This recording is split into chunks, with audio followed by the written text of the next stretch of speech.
Hola, buenas tardes y bienvenido. Probablemente si estás viendo este video es porque te interesa mucho la psicología, el constructivismo, la vida de Piaget, o probablemente simplemente eres la maestra que me pidió hacer este video. De cualquier manera está bien porque fue divertido hacerlo. Bueno, está siendo divertido hacerlo. Yo me llamo Mario Conchito Alonso y yo les voy a hablar un poquito sobre la vida de Piaget, muy poco sobre la vida de Piaget, pero hablaré más sobre sus teorías. Ok, comencemos por unos puntos bases. Vean, aquí está nuestro pequeño amigo Piaget. ¿Quién fue Piaget antes de ser Piaget como lo conocemos? Piaget siempre mostró mucho interés por la malacología, es decir, el estudio de los moluscos. Además, tuvo mucha instrucción en la religión, cosa que le ayudó a preguntarse sobre el origen de las cosas. Le interesó mucho las ciencias naturales, cosa que al mezclarse con la religión hizo que se centrara en la psicología, sobre todo en la psicología del niño, que más adelante veremos. Y sobre su familia, él se enamoró de una mujer llamada Valentine, con la que se casó, y tuvo 3 hermosos hijos a los que durante su vida estuvo observando para poder realizar sus estudios. No experimentó tal cual como todos lo piensan. No era tan cruel nuestro querido amigo Piaget. Ok. Además de esto, ¿qué podemos decir? Podemos decir que Piaget siempre fue alguien que trabajó mucho en equipo. Bueno, tenía muchos colaboradores. ¿Y esto de qué nos sirve? Pues lo veremos en un momento. Dos colaboradores principales para Piaget fueron sus queridos amigos Barbelin Helder y Edward Calpert. Ay, me salió muy deforme Barbel. Lo siento, Barbel, tú eres muy bonita. Ok, aquí, ¿qué nos ayudó mucho? Edward Calpert ayudó a tener el lugar en donde realizar los estudios y las investigaciones, y Barbelin Helder era básicamente su uña y mugre. Sin ella no podríamos haber tenido todas las investigaciones que tuvimos sobre la psicología del niño y sobre el comportamiento. Pero ¿qué clase de estudios nos ayudó a realizar ella? Bueno, se fueron 3 principales estudios, que el primero fue sobre la percepción y su relación con la inteligencia. Además, hablamos sobre la génesis de las nociones, es decir, las nociones de los números, las nociones del lenguaje y otro tipo de nociones que se presentan en el comportamiento y conocimiento humano, además de las estructuras lógico-matemáticas, que es al unir todo esto. Todas estas obras las pudo las pudo plasmar en 22 volúmenes. Pero estos 22 volúmenes, ¿qué era lo que nos querían decir principalmente? Adiós, queridos amigos. Que las operaciones mentales son estructuras. Así es, son estructuras como una casita. Funcionan entre ellas, se conectan, además de que están formadas por esquemas. Y todas ellas tienen su propio funcionamiento específico. Pero se preguntarán, oye, pero Mario Conchito Alonso, ¿cómo es que Piaget podía hacer todo esto si era una persona muy ocupada? Pues a Piaget le hacían mucho esa misma pregunta. Y tenía un método muy interesante para vivir. Básicamente lo que Piaget hacía era siempre escuchar a Mozart. Wiki. Qué bonita música, la verdad. Además de que todas las teorías que él podía tener, las escribía. Le gustaba dar paseos al aire libre y esto ayudaba mucho a analizar las cosas de una manera más natural, según lo decía él. Algo muy importante para él era escalar la montaña Salève en Ginebra. Vean, este es nuestro pequeño amigo Piaget. ¿Y esto de qué nos sirve? Pues todo esto lo hacía para poder analizar las teorías que tenía y para poder fundar el Centro de Epistemología Genética, en donde trabajaría y realizaría muchísimas investigaciones con todas las personas. Pero a pesar de todo eso, me imagino que estarán pensando, oh, Piaget era alguien demasiado meticuloso y muy formal. Pues no. De hecho, todos se burlaban de su orden vital. ¿Qué es el orden vital? Bueno, vean, tenemos una mesita, ¿no? Normal como todas las personas. Pero Piaget no lo tenía así. Piaget estaba completamente lleno de papeles. No había ningún lugar en el que pudiera pasar. Si acaso, lo único que no tenía papeles era un pequeño caminito desde la puerta hasta su escritorio. ¿Esto por qué es importante? Si les dije que no iba a hablar de la vida, ¿esto por qué es importante? A ver, pues vamos a analizar un poco. Avancemos más sobre la marcha. ¡Ah, salí volando! Ok, todo esto Piaget lo empezó a plasmar en las teorías del conocimiento y comportamiento. Pero este comportamiento y este conocimiento, ¿en dónde se quedaban? Quedaban perfectamente en el constructivismo. Y una de las principales cosas que nos enseñó Piaget sobre el constructivismo es que había dos leyes principales para poder entender el constructivismo piagetiano. La primera es que todo individuo es propietario de una lógica. Esta lógica se presenta desde niñito. Así vean, qué bonito niñito. Y está presente desde antes de que pueda aprender el lenguaje, a pesar de lo que muchos creían. Piaget creía que toda esta lógica se empezaba a dar por la interacción de los objetos y no por el lenguaje, como muchos lo solían pensar. Además que la organización es algo muy esencial que empieza a ocurrir en los infantes. Esta organización nos decía cómo, cuánto y cuándo debemos aprender. Todo eso se quedaba grabado en nuestra pequeña mente, que de pequeña no tiene nada, pero nos ayuda a entender un poco sobre él. Pero ¿esas teorías constructivistas le trajeron algo bueno a Piaget tal cual? Pues no, porque tuvo varios enemigos que se postularon en contra de él. Por ejemplo, tenemos a este señor. Vamos a ponerlo enojado porque, pues, la verdad me hizo enojar cuando me enteré de él. Aquí está. El Dr. Verlaine. ¿Qué decía el Dr. Verlaine? Decía que básicamente todo lo que Piaget había estudiado sobre el constructivismo, la psicología del niño, todas estas relaciones que existen entre estructura y esquema, eran solamente otra manera de presentar el esquema, estímulo, respuesta. Sí, así como nos lo muestra el conductismo, pues básicamente así era.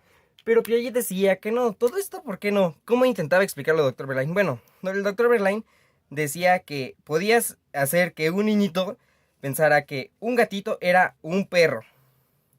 ¿Pero cómo? No, los niños no estaban de acuerdo con esto. Pues decían decían que un gato no podía ser un perro porque ellos ya habían aprendido lo que se tenía que aprender. Pero ¿cómo hacían esto los niños? Por medio de la experiencia que más adelante veremos. Entonces, toda esta teoría de que el constructivismo es solamente otra manera de llamar al conductismo es mentira. Vean, aquí se nos enojó el gato.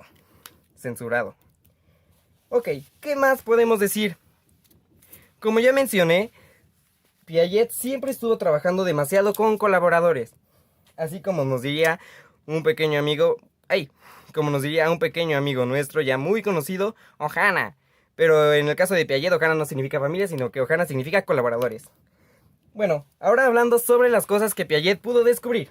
Empezamos a hablar sobre la inteligencia, que es uno de los principales postulados de las teorías de Piaget. Bueno, no de los principales postulados, pero de las cosas en las que principalmente se centra. Piaget decía que la inteligencia se basaba en modificar la realidad. Exacto, modificarla, no imitarla como los demás decían. De hecho, pues no somos como que digamos mimos para poder imitar la realidad, sino que la modificamos para que nosotros la podamos entender. ¿Cómo fue que todo esto lo fue estudiando Piaget? Principalmente fue por tres métodos. El método clínico crítico, el análisis estructural y el método psicogenético, en donde podemos ver la verdadera relación entre estructura y génesis. ¿Qué son las estructuras y las génesis? Bueno, la génesis es el proceso de adquisición del conocimiento y equilibración. Y las estructuras son todos estos materiales o esquemas que se forman en nuestra mente para poder entender las cosas y adquirir conocimientos. Básicamente, los procesos de la inteligencia, podríamos decirlo de una manera.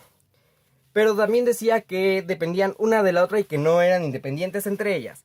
Ok, pero ahora hablemos sobre qué fundamentos tenía Piaget después de utilizar un método clínico. Bueno, principalmente tenemos que se presenta la evolución. ¿Pero por qué la evolución, me querrás decir? ¿Por qué la evolución? Porque Piaget nos planteaba que la evolución psicológica, vamos a poner aquí un cerebrito, es igual y proporcional a la evolución biológica. ¡Ay, qué raro ADN! ¿Pero por qué? Bueno, porque todo nuestro conocimiento depende de tres factores principales, que son la asimilación, la adaptación y la organización. Todas estas tres cosas son las que empiezan a formar a una persona feliz e inteligente, la verdad. Pero, ¿cómo es que se produce todo esto? Ok, todo esto se produce mientras la persona empieza a crecer, en donde se empiezan a formar los esquemas de acción. Los esquemas de acción, como ya mencioné, son las pequeñas estructuras que ayudan a la persona a crecer. Son los escaloncitos, las escaleritas. Y ya mencioné un poco sobre la experiencia, que nos va a ayudar mucho. ¿Y qué nos ayuda la experiencia? Por ejemplo, Piaget realizó dos experimentos muy importantes. Aquí tenemos un patito y aquí tenemos dos vasos de agua. Bueno, un vaso con agua y uno sin agua. Los procesos que nos menciona Piaget en un principio son, por ejemplo, la permanencia. Aquí lo ponemos. Permanencia. ¿Qué nos decía Piaget? Si un niño veía este patito y de repente alguien mágicamente lo tapaba, el niño iba a pensar que el patito desaparecía por completo de su vista. Cosa que pues no era cierta. Entonces aquí tenemos el principio de permanencia. Y el segundo principio es el principio de conservación, que también se va formando con la edad. Tenemos un vaso de agua. Entonces, ¿qué pasa si lo vaciamos en otro vaso más estirado? Pues obviamente el agua va a llegar más arriba. Bueno, más estirado y más angosto, pues el agua va a llegar más arriba. El niño va a pensar que el vaso que tiene más agua es el segundo, a pesar de que él vio cómo se pasó el agua de un vaso al otro. Son cosas que Piaget va a estar investigando, permanencia y conservación, y cómo estos tienen que ver con los esquemas de acción y evolucionan con la experiencia. Vamos entendiendo esto, vamos a ponerle un corazón de que se está entendiendo. ¡Uy! Siguiente. Ok, ahora ya hablamos un poco sobre los esquemas de acción, pero en sí, ¿qué es la acción? Ok, desde un punto de vista piagetiano, lo más cercano que podríamos decir a la acción es lo que nosotros tenemos como pensamiento. ¿Pero por qué? El pensamiento son todos estos esquemas que hemos entendido, y algo muy importante para ellos es el equilibrio.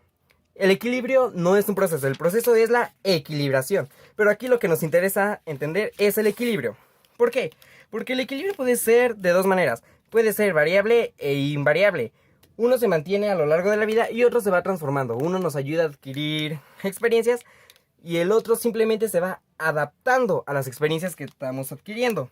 Y de esta manera se forma el conocimiento.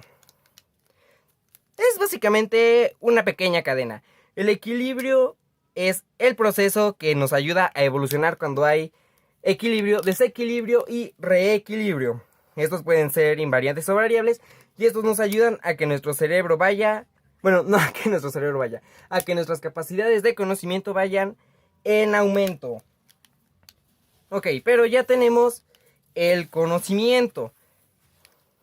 A lo largo de lo que hemos visto en este video podemos tener los resultados de que se necesitan 4 cosas muy importantes para que se dé el conocimiento, que son la experiencia, la interacción social, el equilibrio y la maduración. Probablemente no he hablado mucho de la interacción social, pero básicamente la interacción social nos ayuda a que estas 3 cosas se vayan dando. La interacción social nos ayuda a que nuestros padres nos digan qué cosas son las que tenemos que hacer, qué cosas son las que tenemos que entender, y de esta manera se va relacionando con nosotros. La interacción social nos ayuda a tener perturbaciones que nos ayudan a realizar a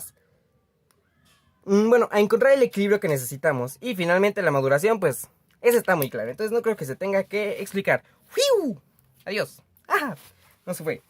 Ok, ahora vamos a una de las partes más importantes sobre las teorías de Piaget, que son las teorías de los estadios. ¿Qué son estadios?